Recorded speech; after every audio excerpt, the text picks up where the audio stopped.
Tonight, dangerous wildfires leave a path of destruction in BC. Trees were ripped out by their roots. The force that it takes to do that is incredible. As crews battle out of control infernos, who is stealing crucial firefighting equipment? Plus, thousands forced from Yellowknife wonder, what now?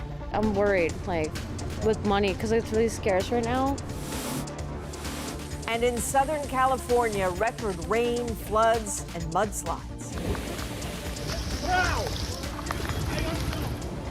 The aftermath of a historic landfall. And it was a bold plan to make developers build affordable housing. Guess how much has been built? There's zero affordable housing that have been built. This is The National with Chief Correspondent Adrian Arsenault. Tonight, two emergencies remain front and center in British Columbia and the Northwest Territories. Wildfires continue to force tens of thousands of people from their homes. But there is a glimmer of optimism. In the north, thanks to some rain, crews are able to hold off the fire near Yellowknife for now. And in BC, after a volatile weekend, firefighters made some progress containing the flames near Kelowna. Still, the danger remains, and crews are stretched, battling more than 150 out-of-control wildfires across the province, 14 of them threatening people and property, including that fire near West Kelowna, where the McDougall Creek fire remains active, dangerous, and really aggressive. Officials say they are now starting to assess the damage left behind, though they stress they still haven't been able to reach the hardest-hit areas. Here's Yvette Brand with what they're up against. Kelowna saw trees bursting into flame. Fires seemed to encircle Okanagan Lake.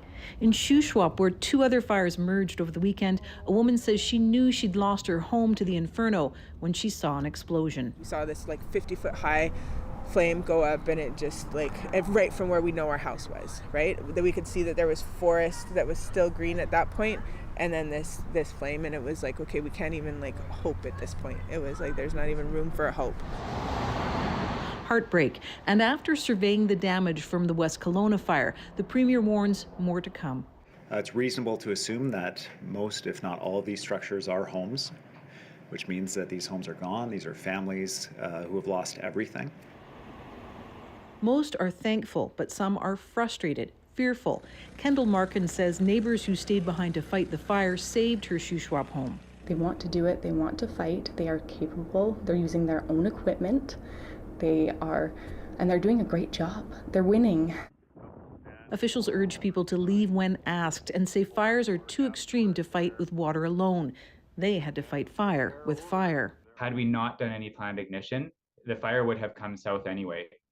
There was no stopping it. Nothing a single human or a million humans could do to stop that fire from coming south. He says people have been stealing firefighting gear to protect their own properties.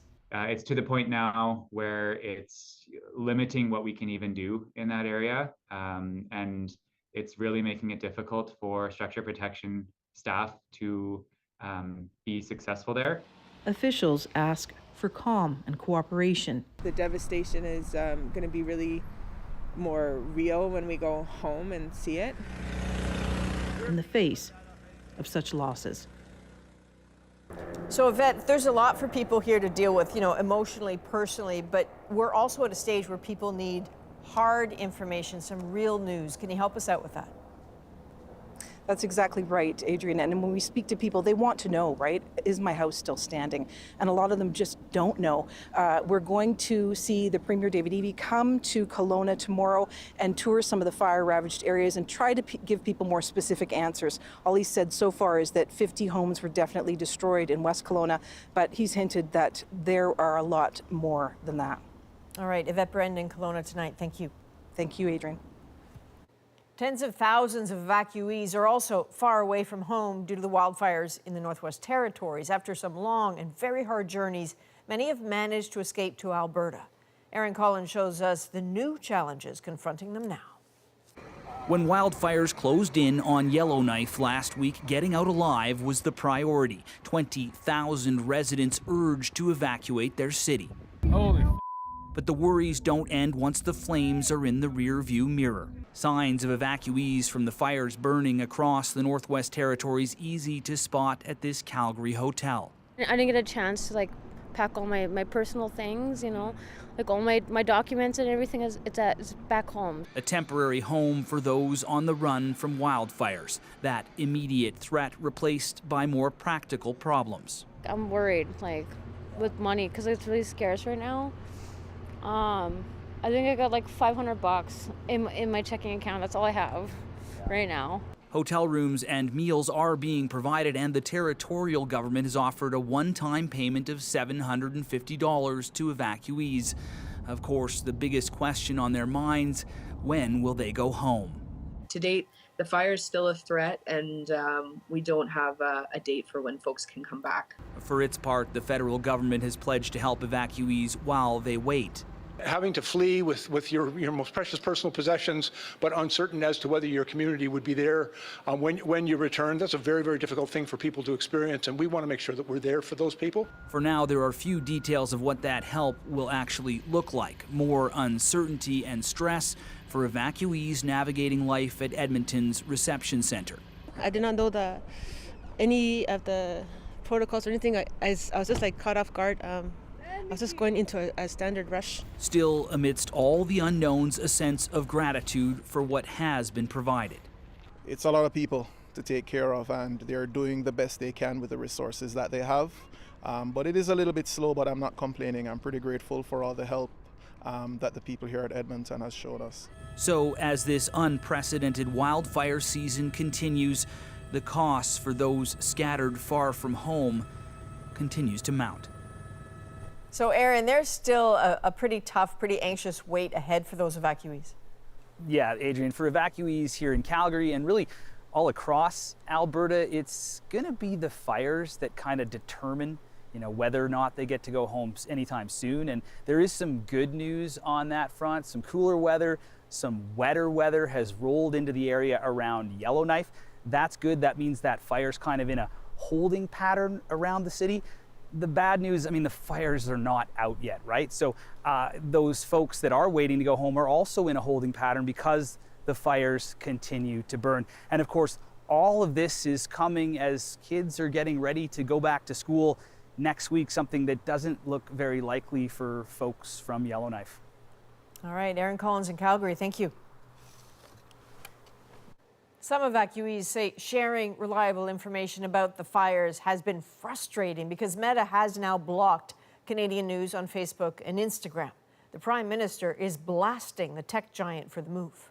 Right now, in an emergency situation, where up-to-date local information is more important than ever, Facebook's putting corporate profits ahead of people's safety. Meta's ban on news is in response to Canada's new law, which will make social media companies pay news outlets for posting their content. Now, smoke from the wildfires is once again blanketing wide swaths of the country tonight. You can see from this map just how widespread it is. Right now, BC is the hardest hit. Environment Canada has issued dozens of air quality alerts in the province. And as Paige Parsons tells us, health experts have new warnings of their own. In just a few days, Chris Seeger's view in Kelowna went from this to this. You should be able to see Lake Okanagan, but you can't. And it's not just the view that's smoky. It's just like you're sitting around a campfire, but it's 24 hours a day. You can't escape it. Opening the balcony door for just a few moments sends the amount of particulate detected in the air spiraling upwards. We can't get it down below 150 today inside with everything closed, and it's crazy. In an unprecedented year for wildfires, the health effects are clear. What we tend to see are presentations for asthma exacerbations, increased chronic obstructive pulmonary disease exacerbations, lots of diagnoses of pneumonia. We're seeing studies that show actually increased numbers of heart attacks. Despite the warnings, some people are still carrying on normally outside. Just because we're healthy doesn't mean we're going to stay healthy. We have to treat our lungs with respect. That means preparing for smoky days, moving workouts indoors, having backup activities during vacations, and wearing masks as needed. And not just this summer. People are starting to think more and more about, hey, this is happening more than 1 or 2 days in a year. And so what's going to happen to me in long term? And for me as a children's doctor, what happens to kids when they're growing and developing during these long-term exposures to wildfire smoke? Experts are calling for a big picture plan for a problem that seems to be here to stay. Paige Parsons, CBC News, Edmonton. From wildfires and smoke to intense rain in the U.S., where millions were under flood warnings tonight after Tropical Storm Hilary hit. In its wake, a path of destruction in Southern California, a place that hasn't seen a storm like this in more than 80 years. Katie Nicholson shows us what it left behind. Firefighters near a roadblock watch in horror as a mudslide thunders down a hill. Trees are going. Forcing them to turn and run. Wow. A small snapshot of the impact of Hilary's dangerous downpours. Come here, come here, come here. In Palm Springs, half a year's worth of rain fell in 6 hours and then just kept falling, knocking out 911 service during the height of the storm.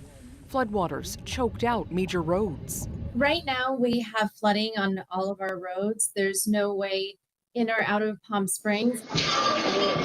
As if it wasn't bad enough, in the middle of it all Sunday, an unrelated 5.1 magnitude earthquake rippled through the region. As night fell, there were dramatic rescues like this one, where 2 people were pulled from dark waters. By morning light, a changed world for many across Southern California and Nevada. Streets flooded, or utterly washed or ripped away. Other roads littered with boulders loosened from their perches in the mountains by Hilary's heavy rains. Las Vegas's storm system roaring like white water rapids. Despite all of the damage, it could have been worse. As of right now, there have not been any deaths or significant risk of injury. A different story south of the border. In Mexico, a man was killed when his car was swept away in a violent rush of water. Others were forced into shelters. My house collapsed, she says. I don't have anywhere else to live. Hilary is headed north now, much weaker, having left behind a dangerous, sloppy mess as the focus shifts from hunkering down to cleaning up. Katie Nicholson, CBC News, Washington. The U.S. president got a first-hand glimpse tonight at the wildfire ruins on the island of Maui. For as long as it takes, we're going to be with you. The whole country will be with you. Joe Biden promised that Maui would be rebuilt with proper attention paid to local beliefs and customs. Right now, about 850 people are still unaccounted for. At least 114 have been killed. Well, there's news tonight about the former U.S. president. Donald Trump now says he will surrender to authorities in Atlanta on Thursday to face the latest criminal charges against him. Paul Hunter now with what to expect. At the Fulton County Jail just outside downtown Atlanta, they wait for Donald Trump.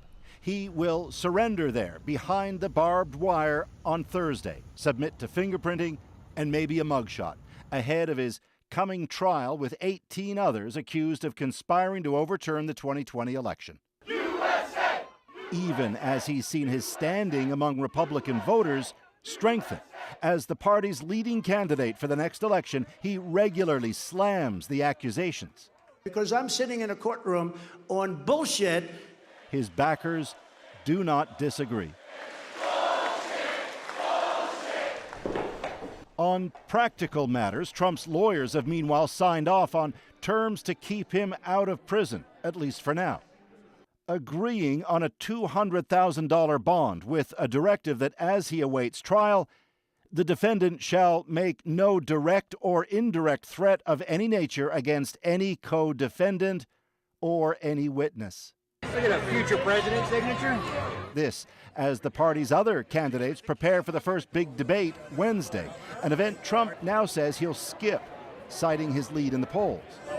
All of it leaving at least one of his fellow contenders full-on gobsmacked. He's going to be out on bail in 4 different jurisdictions. That really? When are we going to stop thinking that's normal? The challenge for all come the debate, how to stand out, how to battle Trump when Trump isn't even there. The good news is you're there and you'll be able to fire away with your vision and tell people in an unfiltered way why you'd do a good job as being the next president of the United States. All of that while the wait outside the Atlanta prison continues. Paul Hunter, CBC News, Washington. There's an update tonight to a disturbing story we brought you last week. A British nurse will spend the rest of her life behind bars for murdering 7 babies and attempting to kill 6 others. There was premeditation, calculation, and cunning in your actions. Lucy Letby was sentenced to life in prison with no chance of parole, which was the most severe punishment possible. Letby targeted twins and triplets. All of this happened over a 13-month period dating back to 2015. This was a cruel, calculated, and cynical campaign. The 33-year-old was sentenced in absentia after refusing to leave her cell. Well, back here at home, Canada's housing crisis tops the agenda as Justin Trudeau's newly shuffled cabinet begins a 3-day retreat in Charlottetown. As JP Tasker reports, the meeting comes as support for the Liberals seems to be slipping. Under pressure in the polls, Prime Minister Justin Trudeau is promising solutions for Canadians who can't afford a home. We know how difficult and how unattainable that seems for so many young people right across the country. Like much of the country, PEI is grappling with surging home prices. They've more than doubled here since 2015. An eye-popping increase across the country driven in part by immigration. As today, Trudeau said Ottawa won't lower the number of permanent residents and refugees it accepts. We're going to continue to be the open, welcoming, prosperous, and growing country we've always been. What isn't growing, it seems, is Liberal support. The government's popularity has slipped over the summer. An aggregate of recent polls suggests Pierre Poilievre's Conservatives have a 7-point lead nationwide. Justin Trudeau is holding a big cabinet retreat on the Liberal housing crisis. Interesting, isn't it? This is 2 weeks after he said housing is not his job. Poilievre is trying to expose Liberal weakness on affordability issues by mocking the Prime Minister's past comment that the housing file isn't Ottawa's problem alone. Housing is your responsibility, Mr. Trudeau. You are the one who is to blame for doubling the cost. The new federal housing minister batted away the Tory leader's rhetoric. Let's not pretend that we're playing behind the Conservatives who are finally starting to talk about the things that we've been campaigning on actively for the last couple of election cycles. This Ottawa watcher says the cabinet retreat is a chance for Trudeau to wrestle the political spotlight away from Poilievre. I think for the first time in a long time, the Liberals are truly on the defensive. So it's interesting, JP, the housing minister suggested there could be limits on one area of immigration. Yeah, Sean Fraser told reporters today the government is considering limits on international students. Canada welcomed more than 500,000 of them last year, an influx that really challenged the country's affordable housing supply. Some sort of cap on those numbers could be a practical solution to a pressing political problem. Adrian? All right, JP Tasker, thank you. And there's frustration in Montreal over that city's affordable housing plan. We have 0 affordable housing that has been built over the past 2 years. Next, hundreds of affordable units were promised. So why hasn't the city seen a single one? And he watched his home go up in flames. It's an unbelievable shock to lose everything. Coming up, the difficult road ahead for residents who will have to rebuild and the lessons learned. Plus, how one woman helped almost 24 horses escape the flames. We got those horses out of there and everybody's going to be safe. We're back in 2.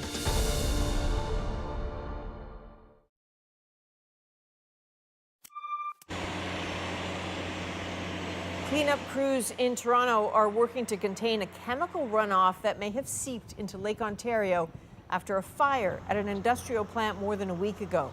The petroleum-based sludge has already affected waterways and wildlife in the area. Officials say dozens of ducks have been rescued, but other birds and other animals have been killed. And tourists are once again flocking to Peggys Cove a month after devastating flash floods in Nova Scotia. washed out the main road to the popular spot. A temporary bridge has opened, allowing direct access. For weeks, visitors had to take a long detour to reach the site. As cities across this country face a lack of affordable housing, Montreal made a move aimed at forcing developers to build just that. But as Nisha Patel tells us, years later, that plan hasn't led to even one being built. It was supposed to boost the number of low-cost units in Montreal, but it hasn't gone exactly as planned. We have zero affordable housing that has been built over the past 2 years. Under a city bylaw, developers have to dedicate 20% of their project to social housing or pay a fine. The city's housing critic says not one developer chose to build affordable units. That's really concerning because, the family are already facing the housing affordability crisis in Montreal. The industry maintains there are other factors holding back building, like high construction costs and clunky regulations. It's easier for the entrepreneurs and the promoters to simply pay what they have to pay. This is one of the basically major crack in the bylaw. This social housing advocate says the penalties aren't high enough. She argues to get results, building affordable housing must be mandatory. The bylaw should be more strict. So the developers should not have the choice between a contribution or developing on site. Montreal's mayor defended the bylaw, blaming the province for underfunding projects. A developer, if we tell him you need to build 20% of social housing, he would do it if the government of Quebec would put the money like he used to. It's a debate popping up across the country. Planning experts say if the bylaws are done correctly, they could make a difference. If you provide a good policy, it will allow those who can innovate to have that market advantage and be able to innovate. Ottawa and Waterloo, Ontario are also considering requiring developers to build affordable housing. The City of Toronto decided to go down this road in 2021, but is still waiting for approval from the province. Nisha Patel, CBC News, Toronto. For the first time today, Prime Minister Justin Trudeau publicly addressed his separation from Sophie Gregoire Trudeau. I got a really good 10 days with the family to focus on the kids, to focus on being together and moving forward. Earlier this month, they announced their separation with near identical statements on social media. They were married for 18 years, and they have 3 children together. In BC tonight, some fire evacuees are facing a tough new reality. There are a lot of people and families hurting out there right now. Next, we speak with a man who watched a wildfire destroy his home. And we take a closer look at what's next for others who've lost everything. Plus, rising ocean temperatures are putting a deep strain on crucial resources. The fight to save a vital ocean ecosystem. This project, Mission Iconic Reefs, is the largest coral restoration project in the world. Susan Ormison gets rare access inside the mission to regrow Florida's coral reefs. The National takes you deeper into the stories shaping our world. Next.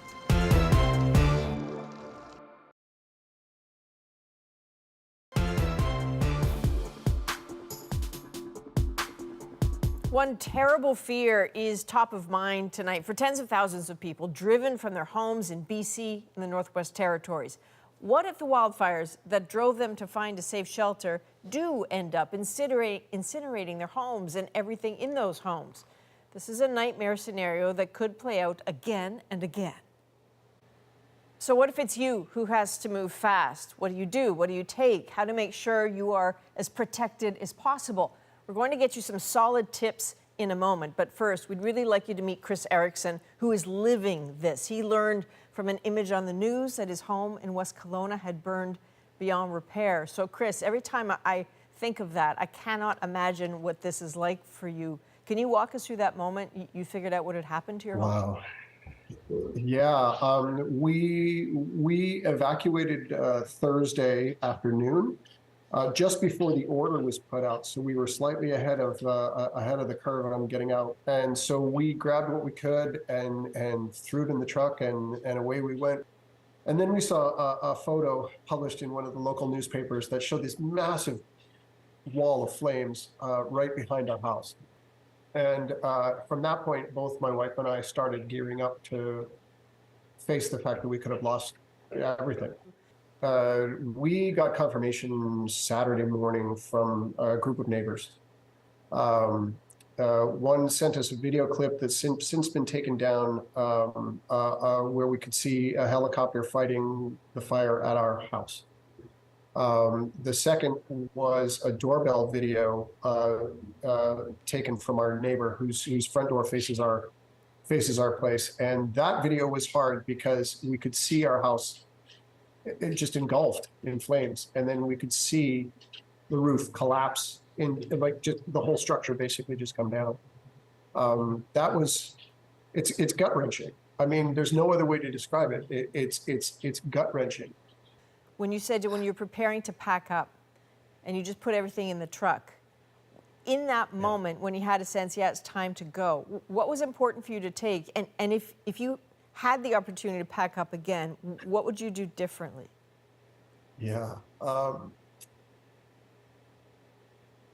You know, I spent a lot of my time prepping, like you were supposed to do some prep work on the house.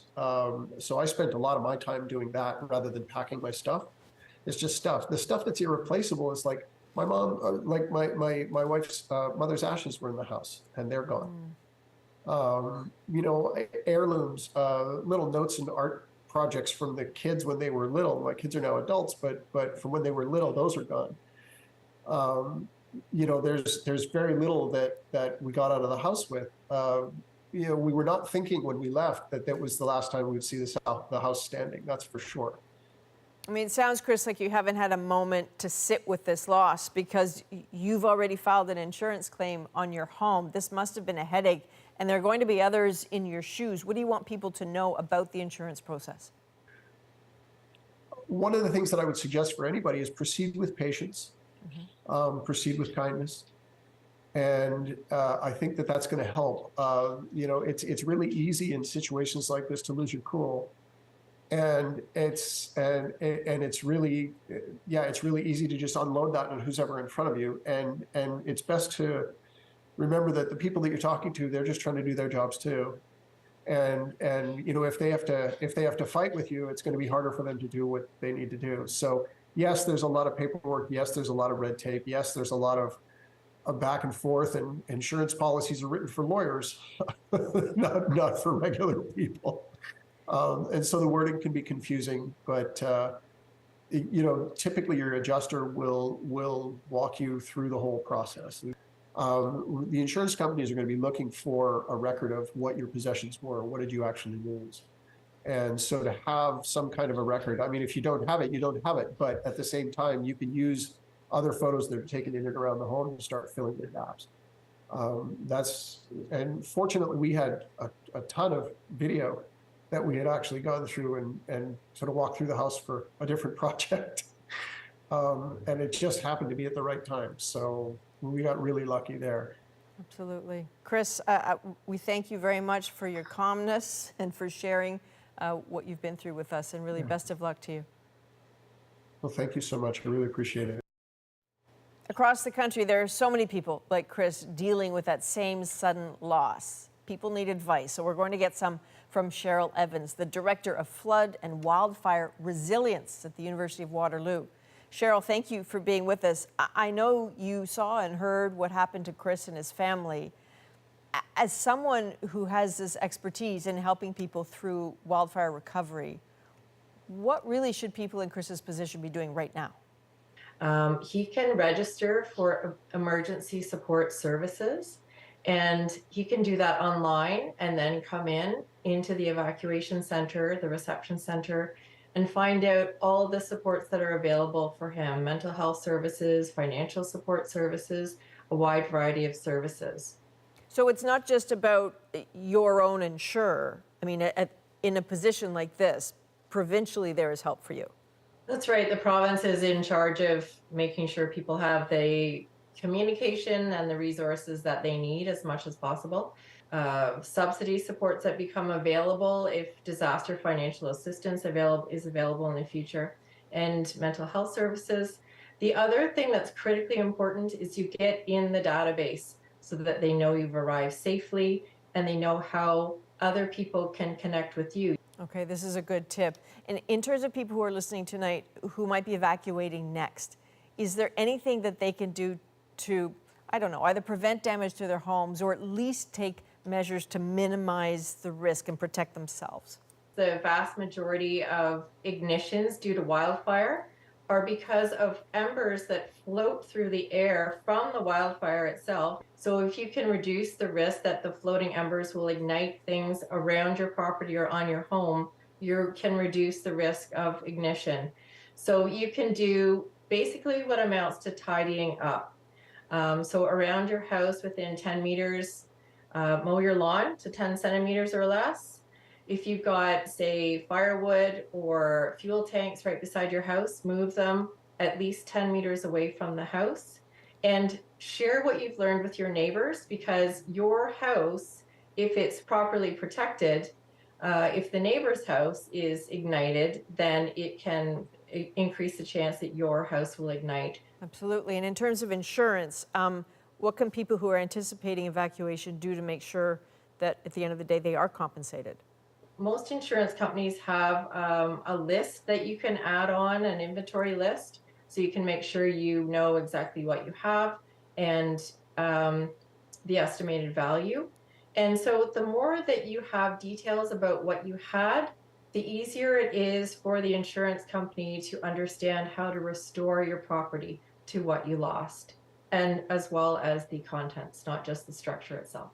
One last thought. I think here's what might scare Canadians. Major insurers seem to have pulled largely out of Florida now. California is worrying about becoming uninsurable. With these increasing disasters in Canada, do we need to worry about this too? That is not a present concern with the Canadian market.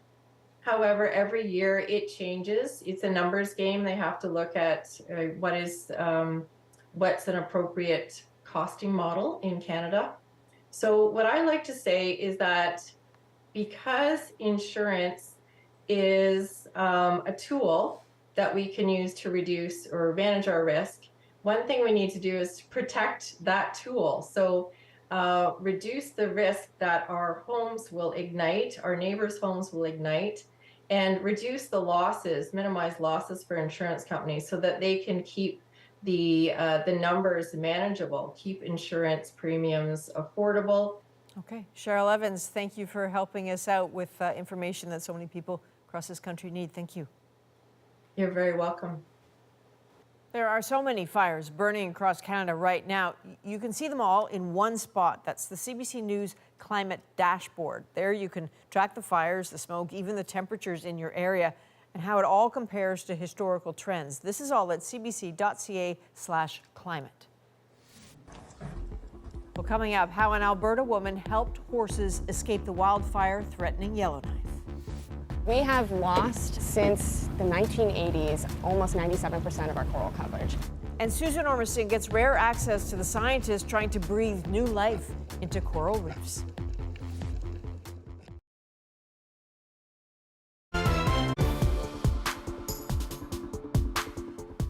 The world's oceans set a record this month for the highest average temperature ever recorded at the surface. That is confirmed by researchers working separately in the EU and the US. Now, off the coast of Florida, warming waters have been taking a long and heavy toll on the coral reef ecosystem, to the point that corals there no longer reproduce naturally. So scientists have been hard at work to stem that tide. Back in June, our international climate correspondent, Susan Ormiston, got rare access to their frontline battle to save the coral. Here's another look at what she found off the Florida Keys.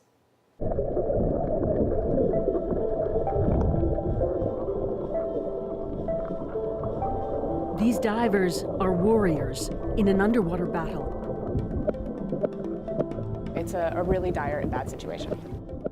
Their weapons, hammers and brushes, and science. We wouldn't exist without coral reefs. And if we allow it to degrade and go away, we're going to see consequences throughout the planet. The coral reefs here have been decimated by disease, by heavy human use, and now rising ocean heat. We have lost, since the 1980s, almost 97% of our coral coverage, which is crazy fast. Biologists Celia Lito and Zach Craig are part of a rescue mission preparing the reefs for rebirth with new corals. Engineered onshore at Mote Marine Laboratory. We have kind of like an IVF clinic in here. So we have our parent colonies, and then we have a fertilization area over here, and then we have a nursery for the babies behind us. These elkhorn coral are broodstock, fed daily and nurtured in a tank which replicates their seasonal cycle until they're ready for once-a-year spawning. There's a lot of challenges. First of all, just the timing of when they naturally reproduce. It usually happens around the full moon in August, so it actually occurs in the middle of the night and at the peak of hurricane season. Wow. Full moons and hurricanes. Yeah, very romantic. If full moons work their magic, the baby corals grow while Celia and her team explore which types of corals survive climate stress and disease better. Something called resiliency screening that allows us to see how their genetics will essentially act out in a real-world situation. So our overarching goal is still just to create as much genetic diversity as we can, because that process, the natural reproductive process, is not occurring on coral reefs in the wild anymore. Once they're mature enough, the babies graduate outside to one of 80 tanks. Each can hold up to 1,000 coral. Next, they're fragmented or cut into tinier pieces to grow faster until they're ready for the ocean reef. Scientists are convinced that reefs are at a tipping point. So multi-million dollars are being pumped into Mission Iconic Reefs. So this project is really exciting. Led by the U.S.'s National Oceanic Atmospheric Administration, or NOAA. Katie Lesneski is a marine biologist who's managing the project. So we will be restoring about 50 American football field size of coral reefs over the next 20 years, and that will involve about 500,000 individual corals. Timely and urgent with rising sea temperatures. Earlier this year, we found that the global sea surface temperature average is at the highest it's ever been in recorded history, which is quite alarming. And why are we predicting that it will go even higher? Yes, so this year is expected to be an El Nino year, and in particular in the Caribbean, when that is the climate pattern, we see an increase in the potential for coral bleaching due to those increased temperatures. Conditions are ripe for another problem, nuisance algae, which can smother the coral. So, to prepare the reef, scientists have to tackle that too. And here's their weapon. Whoa. So this is a big male. The Caribbean king crab, easy to breed, voracious, and not picky. There are little guys that go out and weed our coral garden on the reef. They eat a lot of algae.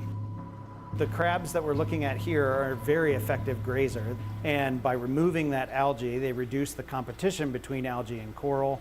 Ecologist Dr. Jason Spadaro manages the reef restoration program. They eat more algae than just about any other herbivore in the system, even stuff that's calcified and chemically defended, really nasty stuff that's very difficult to get rid of.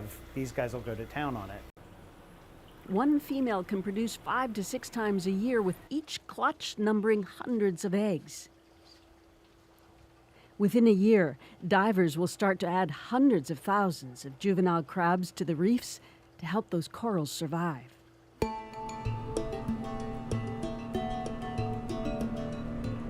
The battle out here is a sign our oceans are critically out of balance.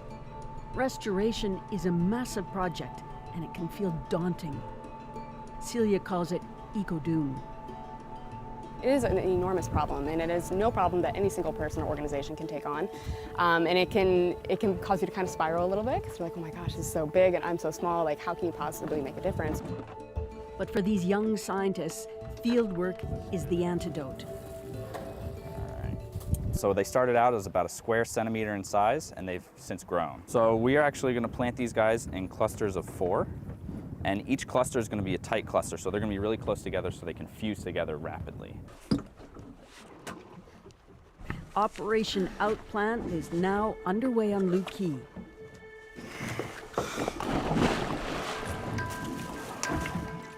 Those baby corals raised in tanks are about to start their own colonies.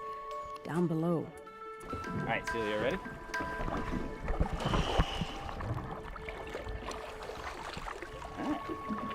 This project, Mission Iconic Reefs, is the largest coral restoration project in the world. And scientists are going to be monitoring this coral for years. Even with the degradation, underwater is a magical place.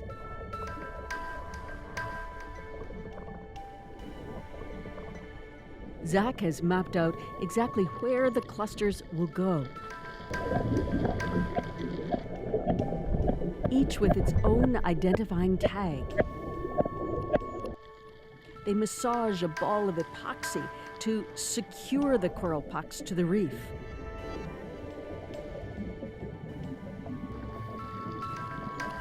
It's piecemeal work, backed up by years of advances in marine science.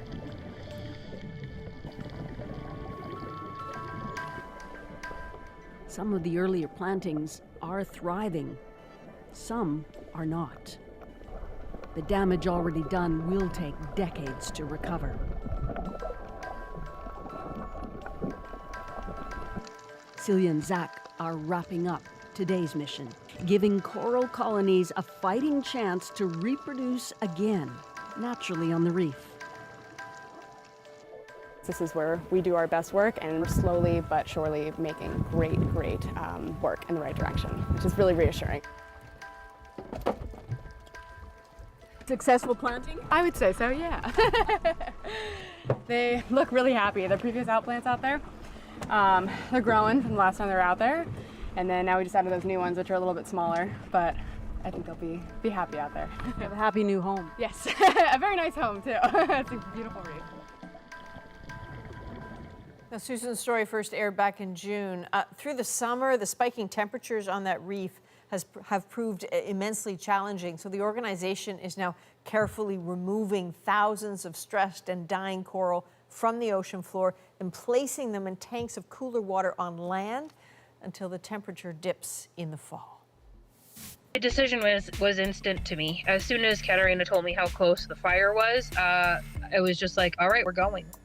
Coming up, in Yellowknife, while others fled the smoke and flames, an Alberta horse trainer headed into the zone on a horse rescue mission.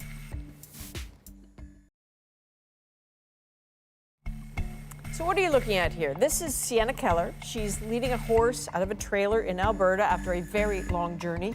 Just 48 hours before, these horses were stuck in Yellowknife as that city evacuated. So when Sienna heard that the fire was closing in on the horses, the very horses she grew up with, she jumped into action, rounding up a team, driving into the fire. Their rescue makes our moment tonight.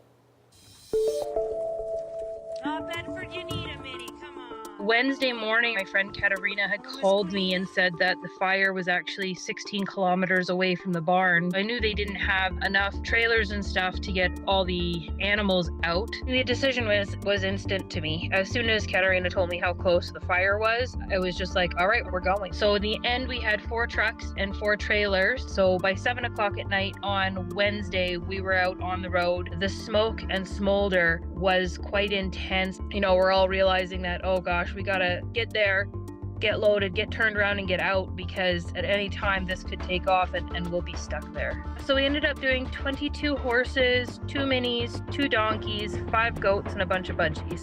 I'm just so impressed that we were able to get that done. You know, it's a 50-hour trip in total. It's such a feel-good moment when we got to Peace River where the horses were dropped off, and you're unloading those horses and they're coming out ears forward, happy as can be. You know, we all had a big tear of excitement, and we had a little cry, some of us.